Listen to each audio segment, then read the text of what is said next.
Hello, learners. This is Yash, and welcome back to SSCT Point.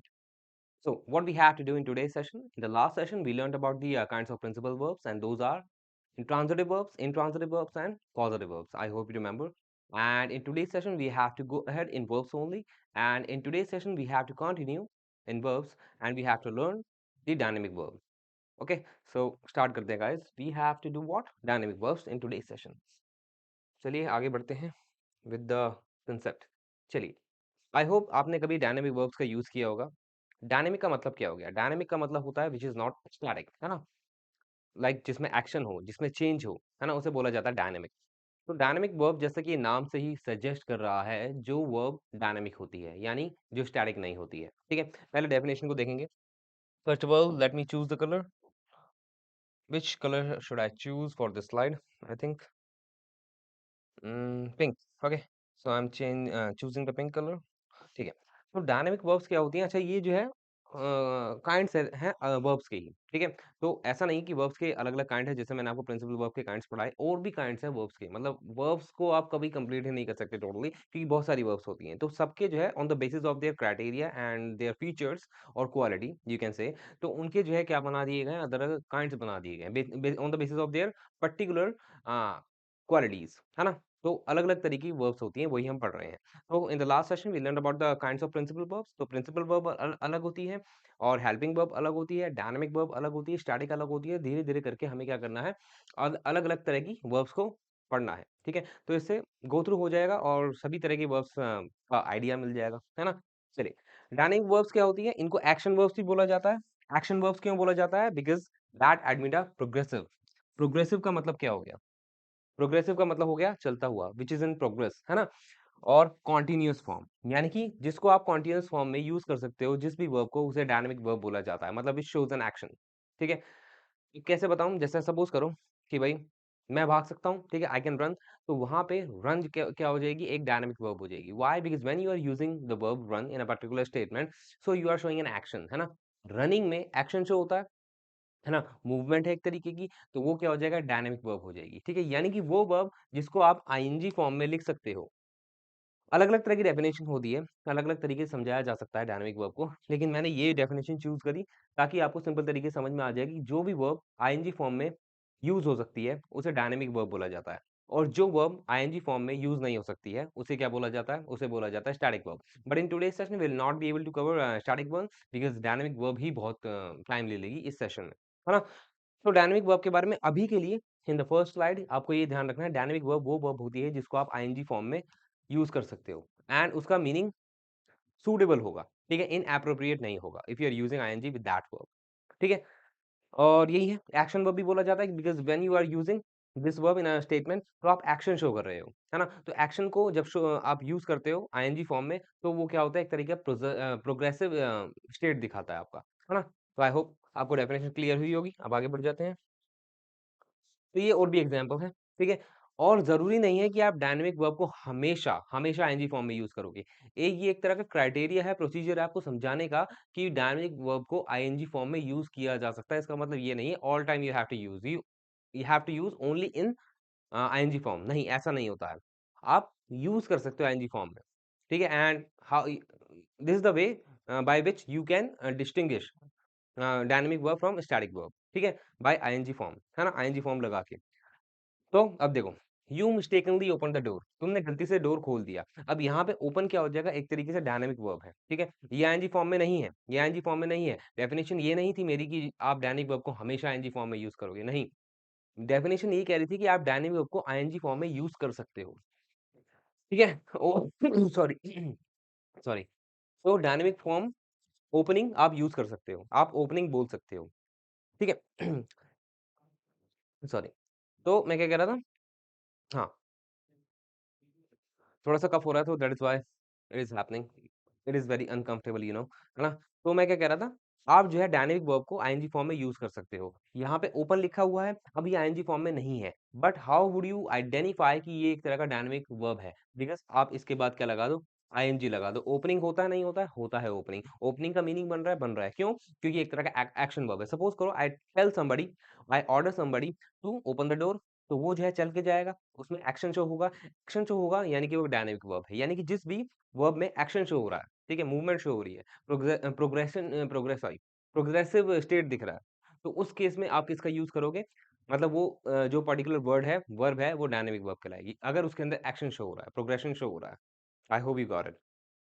चलिए, उसके बाद है शी रैन फास्ट, अब भागने के लिए, ठीक है? वो तेज़ भागी। अब भागी है, एक्शन किया होगा, डायनामिक वर्ब हो गई, ठीक है? उसके बाद है ही कंप्लीटेड हिज असाइनमेंट। असाइनमेंट में कंप्लीट करने में एक तरीके से क्या यूज़ हुआ होगा? एक्शन यूज़ हुआ होगा। कोई भी असाइनमेंट, कोई भी प्रोजेक्ट हो, ठीक है? उसने क्या किया है? कंप्लीट किया है, तो कंप्लीट करने में कोई एक्शन हुआ होगा, तो वो क्या हो गई? डायनामिक वर्ब हो गई। ठीक है? ये हो गई डायनामिक वर्ब। और I was painting my house, यहाँ पे आईएनजी फॉर्म में भी आ गया, ठीक है? तो ज़रूरी नहीं है आप डायनामिक वर्ब को हमेशा आईएनजी फॉर्म में यूज़ करोगे। वो एक क्राइटेरिया है ये समझने का कि you can use dynamic verb in an ING form, ठीक है? अपार्ट फ्रॉम डायनामिक वर्ब, अगर वो स्टैटिक वर्ब है तो आईएनजी फॉर्म में यूज़ नहीं कर सकते। तो this is the way by which you can identify and distinguish between the two of the verbs, है ना? तो यहाँ पे पेंटिंग है, तो पेंटिंग क्या हो गया? एक तरीके से डायनामिक वर्ब हो गया, because if you are painting, ठीक है? पेंटिंग कर रहे हो तो उसमें एक्शन शो हो रहा है, एक्शन यूज़ हो रहा है, तो वो बन गई एक डायनामिक वर्ब, ठीक है? और ये मैंने यही लिखा हुआ है, जो मैंने आपको बताया, वो ही मैंने आपको समझा दिया बाय द एग्ज़ाम्पल, ठीक है? और ये क्या है? वही है, इलस्ट्रेशन है, मतलब वो ही क्या है? एक्सप्लेनेशन है ऑफ द अबव सेंटेंसेस, ठीक है? चलिए अब आगे बढ़ते हैं। Let us now look at the following sentence. अब देखो, मैंने आपको बताया कि भई आप क्या कर सकते हो? डायनामिक वर्ब को आईएनजी फॉर्म में यूज़ कर सकते हो। अब कुछ ऐसी वर्ब्स भी होती है जिसको आप आईएनजी फॉर्म में यूज़ नहीं कर सकते और वो होती है static verb like know, I am knowing how to swim, ठीक है? I am knowing how to swim, ये सेंटेंस को एक बार देखो। I am knowing how how to swim, ये गलत हो गया है। गलत क्यों हो गया है? बिकॉज़ नो एक डायनामिक वर्ब नहीं है। आप आईएनजी फॉर्म केवल डायनामिक वर्ब में लगाओगे जिसमें एक्शन शो हो रहा है। अब इस वर्ब को देखो, ये क्या लिखा हुआ है? नो, है ना? नोइंग लिखा हुआ है और इसका बेस फॉर्म क्या है? नो है। नो मतलब क्या होता है? जानना। जानना मतलब परसेप्शन, है ना? परसेप्शन, जहाँ पे आपकी इंद्रियाँ काम करती है, सेंसेस काम करती है। क्या वहाँ पे एक्शन होता है? When you are using a verb which belongs to your senses, है ना? तो वहाँ पे आपका परसेप्शन काम करता है ना? वहाँ पे परसेप्शन काम करता है, एक्शन काम नहीं करता है ना? तो जहाँ पे भी जिस वर्ब में परसेप्शन यूज़ होगा, सेंसेस यूज़ होंगी, तो उस केस में वो डायनामिक वर्ब नहीं कहलाएगी। उसको आईएनजी फॉर्म में यूज़ नहीं कर सकते क्योंकि कोई एक्शन ही नहीं हो रहा है। अगर मैं जानना चाहता हूँ, आई वांट टू नो, तो मैं जानना चाहता हूँ, सॉरी, मैं जानना चाहता हूँ तो वहाँ पे क्या कोई एक्शन यूज़ हो रहा है मेरे जानने में, है ना? अगर मैं बोलता हूँ कि आई एम रीडिंग, तो रीडिंग में एक्शन यूज़ हो रहा है, ठीक है? बोल-बोल के रीड करूँगा, एक्शन हो रहा है, तो वो डायनामिक वर्ब होगी। लेकिन नो, KNOW, नो, वो एक तरह की डायनामिक वर्ब नहीं होगी बिकॉज़ उसमें कोई एक्शन शो नहीं हो रहा है। सो दैट इज़ व्हाई, जैसे कि मैंने आपको डेफिनिशन में बताया कि you can not use ING form without dynamic, मतलब अपार्ट फ्रॉम डायनामिक वर्ब्स, है ना? आईएनजी फॉर्म केवल डायनामिक वर्ब में यूज़ होगी और अपार्ट फ्रॉम डायनामिक वर्ब, अगर वो अलग वर्ब होगी लाइक स्टैटिक वर्ब होगी, कुछ ऐसी वर्ब होगी जो आपके परसेप्शन पे बेस है, सेंसेस पे बेस है, तो वहाँ पे आईएनजी फॉर्म नहीं लगेगा। सो नो के साथ आईएनजी फॉर्म नहीं लगेगा। Why? Because it is not showing an action, है ना? तो ये कैसे लिखा जाएगा? I know how to swim, ये इस तरीके से सही होगा। I know how to swim, simple base form में उसको लिखो। If that verb is not a dynamic one, ठीक है? आई होप समझ में आ गया होगा। तो अभी से ध्यान रखो कि कोई भी ऐसी वर्ब हो जो आपके परसेप्शन पे बेस्ड हो, ठीक है? You are not using your hands, fingers, और you are not thing while using that verb, ठीक है? While using that action related to that verb, तो उस केस में वो डायनामिक वर्ब नहीं है, वो स्टैटिक वर्ब है। If you are using your body, your movement, your hand, your gestures while using that action, a particular statement, तो वो क्या होगी? डायनामिक वर्ब होगी। चलिए, अब मैंने आपको ये बता दिया, ठीक है, ये बात मैंने सच बताई है, लेकिन कभी-कभार आईएनजी फॉर्म में यूज़ हो जाता है। अब जो नेक्स्ट स्लाइड में आपको ये बताने वाला हूँ, नेक्स्ट स्लाइड में, कि कुछ ऐसी वर्ब्स भी होती हैं जो एक्शन शो नहीं करती हैं, फिर भी आईएनजी फॉर्म में यूज़ हो जाता है। बट एक बात का ध्यान रखना कि वो एग्ज़ाम में नहीं पूछी जाती है इस तरीके से, ठीक है? बस एग्ज़ाम के हिसाब से तुम्हें क्या ध्यान रखना है कि अगर तुम्हारे सामने कोई ऐसी वर्ब आती है जिसमें एक्शन शो नहीं हो रहा है, आईएनजी हटा दो। आईएनजी नहीं लगेगा because they are not dynamic ones, है ना? लेकिन कभी-कभार यूज़ कर लेते हैं। ये जो स्लाइड है, इसमें जो भी इन्फॉर्मेशन है, वो एक्स्ट्रा है। This is not for your exam point of view, ठीक है?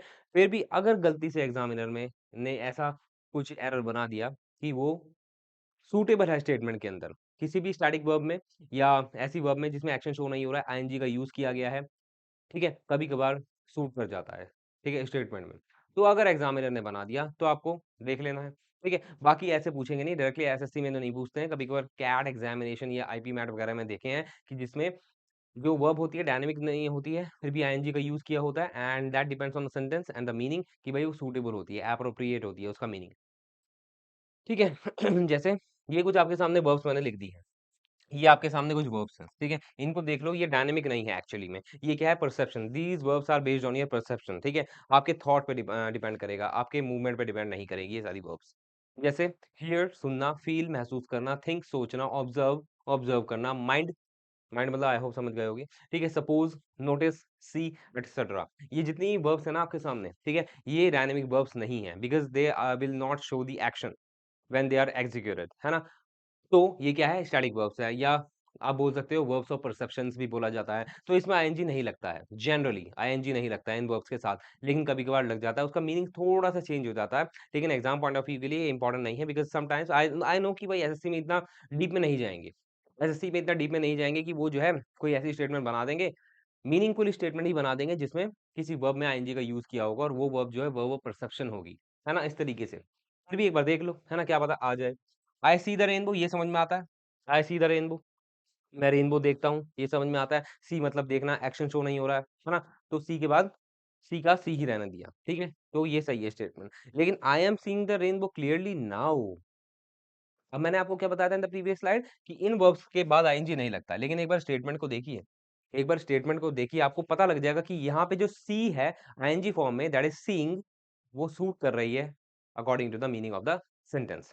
I am seeing the rainbow clearly now मतलब कि भाई मैं रेनबो देखता हूँ और मैं रेनबो देख पा रहा था but it was not clear enough, but finally I am seeing the rainbow clearly now मतलब कि अब मैं देख रहा हूँ रेनबो को क्लियरली नाउ। मतलब कि जब भी verbs of perception I N G form में यूज होती हैं तो वो किस लिए यूज होती है? टू शो एनहेंसमेंट, ठीक है? एनहेंसमेंट मतलब कि आपको उस स्टेटमेंट के अंदर आपका जो एक्शन है या जो भी आप काम कर रहे हो, whether it includes an action और नॉट, उसमें एनहेंसमेंट शो करने के लिए आपको क्या यूज कर सकते हो यूज, हमेशा जरूरी नहीं करना, कर सकते हो use I N G with these verbs of perceptions,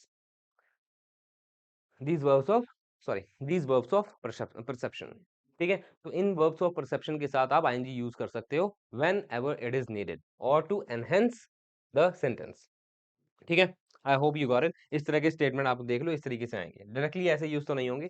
अगर ऐसे है तो आई सी द रेनबो ही सही रहेगा, लेकिन यहाँ पे क्लियरली नाउ का मतलब वो बहुत टाइम से कोशिश कर रहा है रेनबो को देखने की, लेकिन अब देख रहा है, एनहेंसमेंट हो गई है उसके एक्शन में, ठीक है? Whether it is non dynamic, है ना? But it is, these kind of sentences are valid, ठीक है? चलो, बता दिया मैंने। और हाँ, ये मतलब ये जो है क्राइटेरिया आईएनजी यूज करने का, इन सब वर्ब के साथ यूज कर सकते हो, यही लिखा हुआ है। चलिए, let us move next, more examples, और भी एग्जांपल है। जैसे आपने देखा होगा, बोलते हैं do not mind my words, do not mind my words. Mind क्या है? माइंड मतलब बुरा मत लगाना, या दिमाग में मत लेना, सर पे मत लेना, और ज्यादा सोचना मत, मैंने जो बोला है ना, do not mind my words. Mind यहाँ पे क्या है? एक क्या है? वर्ब ऑफ परसेप्शन है, इसमें कोई एक्शन यूज नहीं हो रहा है, ठीक है? इस तरीके से यूज कर लिया है, लेकिन फिर भी he is minding the kids ऐसे भी हो सकता है। लेकिन अब इस केस में माइंडिंग का मतलब चेंज हो गया, मतलब थोड़ा सा ना सूटेबल भी होगा, थोड़ा सा स्लाइटली मीनिंग भी चेंज हो सकता है if you are using verbs of perception in ING form, in continuous form, ठीक है? Do not mind mind my words का मतलब तुम्हें समझ में आ गया होगा कि मेरे जो शब्द हैं उसको दिमाग में मत लेना। और he is minding my words का मतलब क्या हो गया? Sorry, he is minding the kids का मतलब क्या हो गया? कि भाई वो किड्स का ध्यान रख रहा है ना? He is looking after the kids, he is looking after the kids, ठीक है? तो यहाँ पे माइंडिंग का मतलब क्या हो गया? Looking after. लुक आफ्टर का मतलब क्या हो गया? टू टेक केयर ऑफ, ठीक है? He is minding the kids. तो थोड़ा स्लाइटली मीनिंग भी चेंज हो जाएगा और आपको समझ में भी आ जाएगा कि वहां पे सूट कर रहा है, सूटेबल है। I forgot to sorry I forgot to reach on time, मैं भूल गया टाइम पे पहुंचना। I forgot to reach on time, तो यहाँ पे ये ले लिया है वर्ब की सेकंड फॉर्म की तरह, ठीक है? काम चल जाएगा। और फॉरगॉट मतलब भूलना, ठीक है? कोई एक्शन यूज नहीं हो रहा है भूलने में, है ना? तो ये क्या हो गई? एक तरह की वर्ब ऑफ परसेप्शन हो गई। तो इसको आप कैसे यूज कर लो? आईएनजी फॉर्म में यूज कर लो। I am forgetting my friends, मैं अपने दोस्तों को भूले जा रहा हूँ या भूल रहा हूँ, ऐसे यूज कर सकते हैं। ऐसा नहीं है कि भाई ये स्ट्रिक्ट रूल है, हार्ड एंड फास्ट रूल है कि भाई आप वर्ब ऑफ परसेप्शन के साथ कभी भी आईएनजी फॉर्म यूज नहीं कर सकते। It depends on a sentence and your meaning and your sense, what you want to convey, ठीक है? तो तब आप यूज़ कर सकते हो ING form with verb of perception, but जो चांसेस हैं एग्ज़ाम में आने के वो कम है। फिर भी एक बार देख लिया, मैंने आपको बता दिया कि हो सकता है आ जाए, फिर भी आपको ध्यान रखना है। हो सकता है कि कोई मेजर एरर हो और माइनर एरर से कंफ्यूज़ कर रहा है examiner if he wants to make a tough test, है ना? तो तब आ सकता है। चलिए, काइंड्स ऑफ डायनामिक वर्ब, जैसे हमने काइंड्स ऑफ प्रिंसिपल वर्ब्स पढ़ी थी, ऐसी काइंड्स ऑफ डायनामिक वर्ब्स भी है। इसमें क्या ध्यान रखना है? इसमें ध्यान रखना है डायनामिक वर्ब्स जो है 2 तरीके से होते हैं। एक होती है रेगुलर वर्ब, एक होती है irregular verb. Regular verb, regular से ही आपको वर्ड जो सजेस्ट कर देगा, रेगुलर मतलब जो रेगुलर होती है। मतलब रेगुलर वो वर्ब्स होती हैं जिनमें सफिक्स होता है। सफिक्स मतलब एक होता है प्रीफिक्स, ठीक है? और एक होता है सफिक्स। इन दोनों से कंफ्यूज मत होना। प्रीफिक्स मतलब एक रूट वर्ड होता है, ठीक है? एक रूट वर्ड होता है, ठीक है? जो चेंज नहीं होता कभी भी। प्रीफिक्स यहाँ पे आता है, सफिक्स यहाँ पे आता है, ठीक है? जैसे यहाँ पे ले लो शन, शन एक सफिक्स हो जाएगा, ठीक है? यहाँ पे आएगा, है ना? और कभी-कभार आर्टिकल ए भी किसका काम करता है? प्रीफिक्स का काम करता है। इतना अभी याद रखने की ज़रूरत नहीं है, बस मैंने बता दिया प्रीफिक्स क्या होता है, सफिक्स क्या होता है। तो डायनामिक वर्ब्स कौन-सी होती है? बता दिए। डायनामिक वर्ब्स के काइंड में रेगुलर वर्ब्स कौन-सी होती है? रेगुलर वर्ब में क्या होता है? सफिक्स आता है। कौन-कौन सा? सफिक्स मतलब group of letters, E D, D और टी, ठीक है? For their past and past participles are called regular verbs. मतलब कोई भी रूट वर्ड होगा, ठीक है?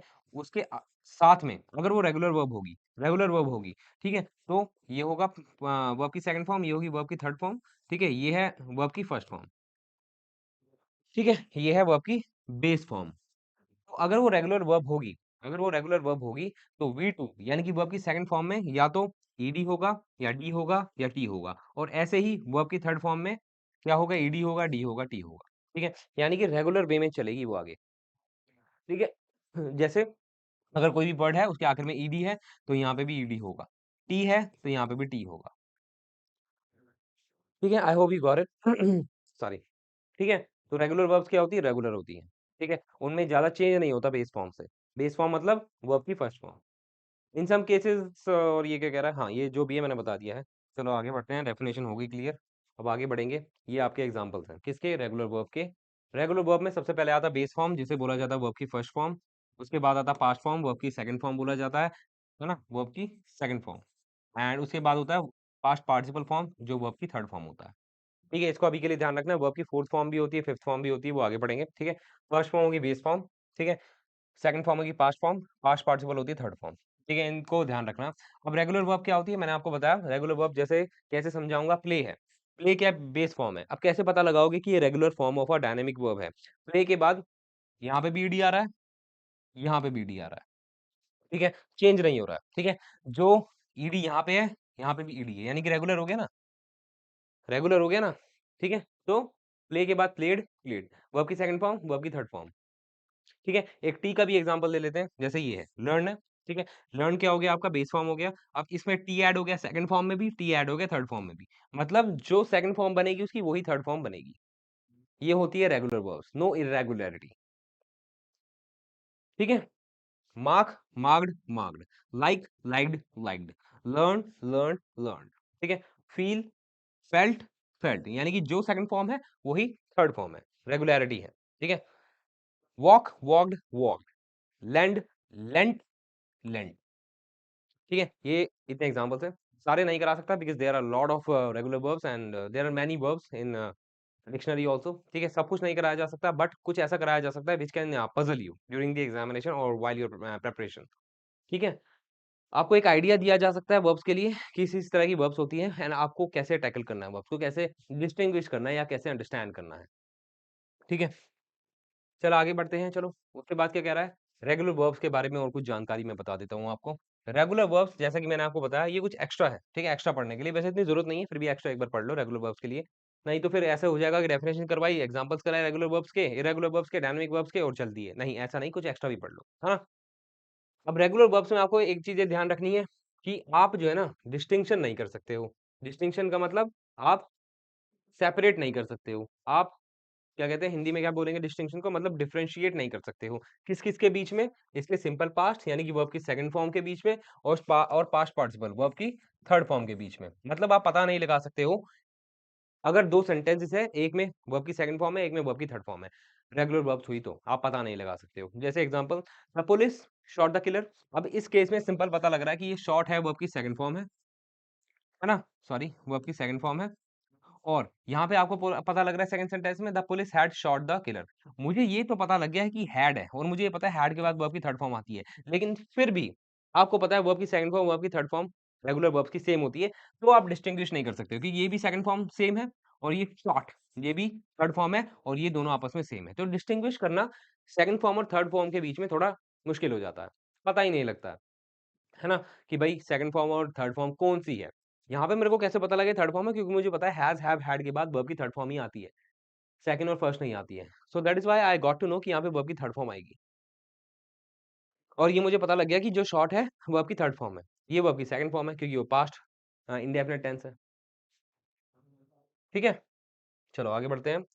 ये क्या लिखा हुआ है? Regular verbs use the root form in present tense except for the third person singular. हाँ, ये बहुत सिंपल है, कुछ नहीं है, इतना बड़ा जो लिखा हुआ है, बस ये कह रहा है कि रेगुलर वर्ब जो होती है, जो रेगुलर वर्ब होती है, वो प्रेजेंट टेंस में सारी सेम होती है, एक्सेप्ट थर्ड सिंगुलर। ठीक है? Third person singular. Third person singular का मतलब क्या हो गया? ये, ही, शी, इट। इसके बाद आप क्या लगा दोगे? एस, ईएस नहीं, एस, ईएस, ईएस तो नहीं लगा होगा, केवल एस लगता है। ठीक है? ईएस भी तो लगता है और आईईएस भी लग जाता है। ठीक है, मतलब कहने का मतलब ये है कि जो रेगुलर वर्ब्स होती है वो पूरे प्रेजेंट टेंस में सेम होती है except when you have a third person singular में। अगर सिंगुलर में थर्ड पर्सन हो तो उसमें क्या होता है? एस लग जाता है, ईएस लग जाता है या आईईएस लग जाता है। ठीक है, जैसे आई लर्न, आई का लर्न हो गया, आई के साथ लर्न आएगा। यू लर्न, यहाँ पे भी लर्न है। वी लर्न प्लूरल फॉर्म, यहाँ पे भी लर्न है। यू लर्न प्लूरल फॉर्म, ये भी लर्न है। दे प्लूरल फॉर्म लर्न, ये भी लर्न है। ठीक है, ऑलमोस्ट सारी सेम है, ऑलमोस्ट क्या सारी सेम है एक्सेप्ट अगर आपके साथ क्या हो? थर्ड पर्सन हो, वो भी सिंगुलर में। ठीक है? यहाँ पे फर्स्ट पर्सन था सिंगुलर, सेम लर्न का learn, second person singular, learn का लर्न और फर्स्ट पर्सन प्लूरल, लर्न का learn, second person plural, learn का लर्न और थर्ड पर्सन प्लूरल लर्न नहीं आएगा। ठीक है? लेकिन अगर आपके पास थर्ड पर्सन हो वो भी सिंगुलर में, प्लूरल में नहीं, सिंगुलर में, तो उस केस में जैसे सिंगुलर मतलब ही, शी, इट आ गया, तो उसके साथ लर्न के बाद एस लग जाएगा। बस यही है, सिंपल सी बात, मोटी बात, छोटी बात लेकिन मोटी बात। है ना? तो ही, शी, इट के साथ आप रेगुलर वर्ब में क्या करोगे? जो रूट फॉर्म है, बेस फॉर्म है, उसमें एस लगा दोगे या ईएस लगा दोगे, आईईएस लगा दोगे। है ना? आईईएस, ईएस के एग्जांपल जैसे मैं क्राई बोलता हूँ तो क्राई का क्राइज़ हो जाएगा, आईईएस लगा दिया। ठीक है? डू के साथ ईएस लगेगा, है ना? डज़ हो गया, ये वाली बात। ठीक है? चलिए अब आगे बढ़ जाते हैं। From the base of some regular verbs the other forms may be formed. अब अदर फॉर्म की बात कर लेते हैं। अब तक मैंने आपको बताया बेस फॉर्म मतलब फर्स्ट फॉर्म, उसके बाद पास्ट फॉर्म बताई, सेकंड फॉर्म, पास्ट पार्टिसिपल बताया थर्ड फॉर्म। अब बात करें आईएनजी फॉर्म की। आईएनजी फॉर्म को बोला जाता है वर्ब की फोर्थ फॉर्म और एसईएस, आईईएस फॉर्म भी होती है जिसको बोला जाता है वर्ब की फिफ्थ फॉर्म। है ना? जैसे क्राई ले लेते हैं, क्राइंग हो गया, ठीक है? ये हो गई फोर्थ फॉर्म, क्राइज़ ये हो गई फिफ्थ फॉर्म। तो यही है कि मतलब रेगुलर वर्ब से इस तरीके से आप और भी फॉर्म बना सकते हो। बस ये स्लाइड यही बोल रही है। वर्क, वर्क्ड, वर्क्ड ये तो सेकंड और थर्ड तो सेम ही रहती है। इसमें आप डिफरेंशिएट कर ही नहीं सकते, है ना? रेगुलर वर्ब के केस में। तो सेकंड और थर्ड फॉर्म सेम रहेगी, लेकिन यहाँ पे आईएनजी लगा दो, ये हो गई फोर्थ फॉर्म, यहाँ पे एस लगा दिया, ये हो गई फिफ्थ फॉर्म। ठीक है? Tell, told, told, telling, tells, believe, believed, believed और वो क्या है believing, believes. Search, searched, searched, searching and searches. ठीक है? I hope you got it. अब आ गया है समझ तो आगे बढ़ जाते हैं। बहुत सिंपल है और ये कोई रट्टा-वट्टा नहीं मारना है। ठीक है? और ये ऐसा भी नहीं है कि आपको याद रखना है कि रेगुलर वर्ब्स ये होती है और रेगुलर वर्ब्स ये होती है, दोनों के बीच में ये डिफरेंस होता है, नहीं, पूछा नहीं जाएगा एग्ज़ाम के अंदर। बट वर्ब्स को जितना पढ़ो उतना सही है बिकॉज़ वर्ब्स पे बहुत क्वेश्चन बन जाते हैं। ठीक है? अभी टेंसेस भी है, मोडाल वर्ब्स भी है। तो टेंसेस, मोडाल वर्ब्स तक तभी पहुँच पाएँगे जब ये बेसिक वर्ब्स के बारे में थोड़ा-सा आइडिया तो होना चाहिए कि इस तरह की वर्ब्स होती हैं। है ना? चलो आगे बढ़ जाते हैं। ज़्यादा आगे क्या आ गया मैं? Give me a moment. हाँ, ये हो गया। चलो, अब है इर्रेगुलर वर्ब्स, रेगुलर वर्ब्स हो गई। इर्रेगुलर वर्ब्स क्या होती है? They are opposite to regular verbs, है ना? रेगुलर वर्ब्स वो होती है जिसके आखिर में ईडी आ जाता है, डी आ जाता है या टी आ जाता है, ठीक है? लेकिन इर्रेगुलर वर्ब्स में ऐसा कुछ नहीं होता है, ठीक है? इर्रेगुलर वर्ब्स में ऐसा कुछ नहीं होता है। दे डू नॉट हैव सफिक्स मतलब जो आखिर में आएगा वर्ड ईडी, डी और टी नहीं होता, ठीक है? इनकी इर्रेगुलरिटी रहती है सेकंड में of verb, second form of a verb में भी और third form of a verb में भी। इर्रेगुलरिटी कैसे रहती है देखते हैं। इर्रेगुलरिटी आई मीन जैसे ये है बेस फॉर्म कम, पास्ट फॉर्म देखो केम हो गई, पास्ट पार्टिसिपल फॉर्म देखो कम हो गई, है ना? First form, second form, third form. Regular verbs में क्या था? सेकंड फॉर्म और थर्ड फॉर्म सेम थी। जैसे ईडी लगेगा किसी में, डी लगेगा किसी में, आखिर में टी लगेगा। लेकिन इर्रेगुलर वर्ब्स में क्या होता है? क्या होता है? पास्ट फॉर्म कुछ और है और पास्ट पार्टिसिपल फॉर्म वर्ब की थर्ड फॉर्म कुछ और है। कम, केम, कम। ठीक है, ये केवल इर्रेगुलर वर्ब्स में होता है and they are not not regular, so that is why they are called irregular verbs because they do not have regularity in the second form and third form of their verbs, है ना? चलो, उसके बाद है sing, sang, sung, take, took, taken, make, made, अच्छा made का made ही रहेगा, ठीक है? ज़रूरी नहीं है कि ऑल टाइम ये फॉलो करे, ठीक है? उस डेफिनिशन को कि भाई सेकंड और थर्ड फॉर्म ऑलमोस्ट सेम ही रहेगी। सॉरी सॉरी, इर्रेगुलर वर्ब्स ज़रूरी नहीं है और हमेशा उस डेफिनेशन को फॉलो करे कि जो सेकंड फॉर्म और थर्ड फॉर्म है, वो हमेशा डिफरेंट ही रहेगी। कभी-कभार ऐसा हो सकता है कि भई इर्रेगुलर फॉर्म में भी सेकंड और थर्ड फॉर्म जो कि वैसे तो जो क्वालिटी होती है, किसकी होती है? रेगुलर वर्ब्स की होती है कि भई सेकंड और थर्ड फॉर्म सेम रहेगी। लेकिन कभी-कभार ऐसा हो सकता है कि इर्रेगुलर वर्ब्स में भी सेकंड और थर्ड फॉर्म सेम हो सकती है। जैसे मेक का made second form, made third form. चलो, स्पीक, स्पोक, स्पोकन। और कुछ-कुछ वर्ब्स ऐसी होती है रेगुलर में ही जिसमें थर्ड फॉर्म बनती ही नहीं है, पास्ट पार्टिसिपल होता ही नहीं है, जैसे ये रही मॉडल वर्ब्स। कैन, कुड, ठीक है? ये कुछ होता ही नहीं है, ठीक है? होता ही एग्ज़िस्ट नहीं करता है मतलब थर्ड फॉर्म, इर्रेगुलर वर्ब्स हैं ये, है ना? मे, माइट आगे है नहीं, मस्ट, मस्ट का मस्ट ही रहता है, ठीक है? विल का वुड हो जाता है और शैल का शुड हो जाता है। ठीक है? तो ये सारी वो वर्ब्स हैं जो इर्रेगुलर वर्ब्स हैं and they do not follow the criteria of regular verbs. They are totally different from regular verbs in their structure also. But sometimes it happens that you may find the same form of second form, second verb, sorry, second form of a verb and third form of verb. है ना? जैसे made and made मिल सकती है. ठीक है? They do not strictly follow the definition of irregular verbs, but sometimes it happens you may find second form and third form same.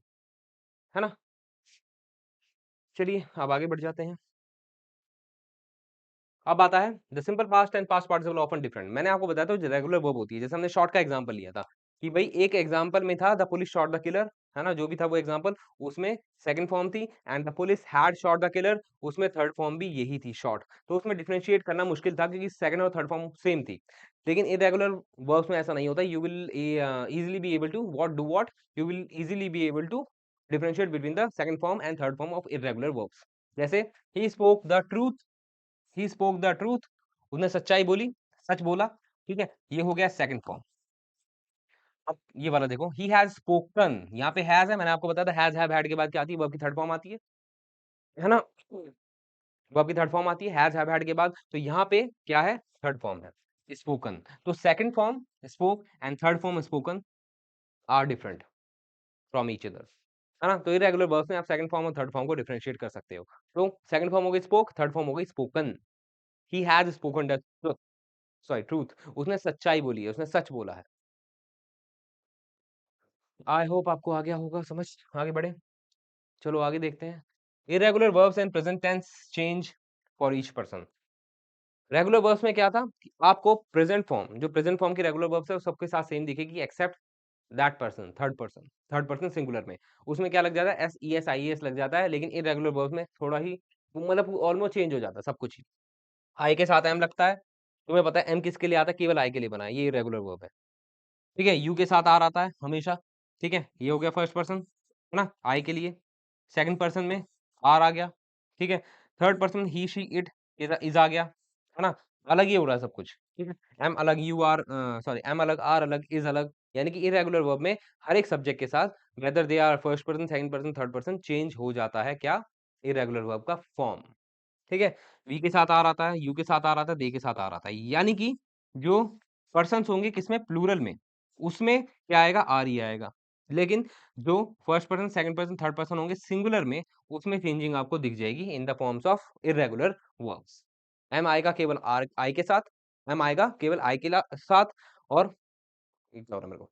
M आएगा केवल आई के साथ, आर आएगा यू के साथ और ही, शी, इट के लिए आएगा केवल और केवल इज़। ठीक है? चलिए, आई होप यू गॉट इट। आगे बढ़ जाते हैं। अब ये क्या कहता है? Even though irregular verbs are like regular verbs. ये कहता है फिर भी रेगुलर वर्ब्स, देखो मैंने आपको अब तक डिफरेंशिएशन बताया कि जो रेगुलर वर्ब्स होती है डिफरेंट होती है किससे? रेगुलर वर्ब से, इर्रेगुलर वर्ब से। दोनों थोड़ी-सी डिफरेंट है एक दूसरे से, रेगुलर भी, इर्रेगुलर वर्ब, है ना? अब फिर भी कुछ सिमिलैरिटी आपको दिख जाएगी दोनों में। जैसे कुछ वर्ब्स ऐसी होती है जिसमें आप पता ही नहीं लगा सकते। पता ही नहीं लगा सकते वो रेगुलर वर्ब है, इर्रेगुलर वर्ब है। जैसे कट, कट, कट का सेकंड फॉर्म भी कट ही रहता है, थर्ड फॉर्म भी कट ही रहता है। पता है ये कैसे मतलब कट एक ऐसी क्या है, जैसे पुट भी होता है, एक पुट वर्ब होती है वो भी ऐसी ही होता है, पुट जो होती है वो भी ऐसी होता है ना? आई थिंक हिट भी ऐसी होता है, ठीक है? बहुत सारी ऐसी वर्ब्स होती हैं जो बेस फॉर्म की तरह ही आगे चलती रहती हैं, बेस फॉर्म ही आगे कंटिन्यू करती है। रेगुलर वर्ब में आपको बताया था बेस फॉर्म में क्या लगा दो, ईडी लगा दो, टी लगा दो या डी लगा दो to make their second form and third form, है ना? उसमें पता लग जाता था कि भाई ईडी लग गया है दोनों में तो वो रेगुलर वर्ब है और इर्रेगुलर वर्ब में क्या होता था सेकंड फॉर्म अलग होती थी, थर्ड फॉर्म अलग होती थी, है ना? लेकिन कट में आप कैसे पहचानोगे? कट की जो बेस फॉर्म है कट, वो ही सेकंड फॉर्म है, पास्ट फॉर्म वो ही थर्ड फॉर्म है, past participle form which is a third form, है ना? तो कुछ ऐसी वर्ब्स भी होती हैं जो दोनों को ही फॉलो नहीं करती, दोनों के क्राइटेरिया को ही फॉलो नहीं करती हैं। तो these are verbs like cut बता दिया, पुट बता दिया, हिट बता दिया, ऐसी बहुत सारी वर्ब्स हैं, लेकिन आपको ऑल टाइम इनको देखते नहीं रहना है। ठीक है? ऐसा नहीं है कि ये बिल्कुल ही आपके मार्क्स खा जाएगी, नहीं। ये क्या है आपको ध्यान में रखने हैं and whenever you start learning है ना continuously if you keep on learning है ना रीडिंग तो उस केस में आपको धीरे-धीरे सारी वर्ब्स आपके दिमाग में जाती रहेगी and you will be adapted to it, है ना? तो they are very easy peasy, ठीक है? तो बहुत सारी वर्ब्स होती है, सबको याद करने नहीं बैठ सकते और वैसे भी you are preparing for SSC examination तो इतना ज़रूरी भी नहीं है कि सारी बेसिक वर्ब्स को उठाओ और पढ़ने बैठ जाओ। बट क्या है एक आइडिया रहना चाहिए कि सभी वर्ब्स का कि भई ये तरह की इस तरह की वर्ब्स एक्सिस्ट करती हैं ग्रामर के अंदर और इस तरीके से फॉर्म होती है उनकी सेकंड फॉर्म और थर्ड फॉर्म, ठीक है? तो कट, कट, कट, ठीक है? कट में क्या है? कट में आप बेस फॉर्म कट रहती है, पास्ट फॉर्म कट रहती है, पास्ट पार्टिसिपल फॉर्म कट रहती है। लेकिन आईएनजी फॉर्म में तो आईएनजी लगाना ही पड़ेगा। आईएनजी फॉर्म में क्या कर दिया? डबल टी कर दिया, है ना? और एसईएस भी लगाना पड़ेगा। ये हो गया आपका फोर्थ फॉर्म और ये हो गई आपकी फिफ्थ फॉर्म, है ना? गिव मी अ मोमेंट ये मैंने क्या कर दिया? ठीक है। ये हो गई आपकी फिफ्थ फॉर्म। तो इस तरह के आपकी सारी वर्ब्स हैं and dynamic verbs are completed in today's session.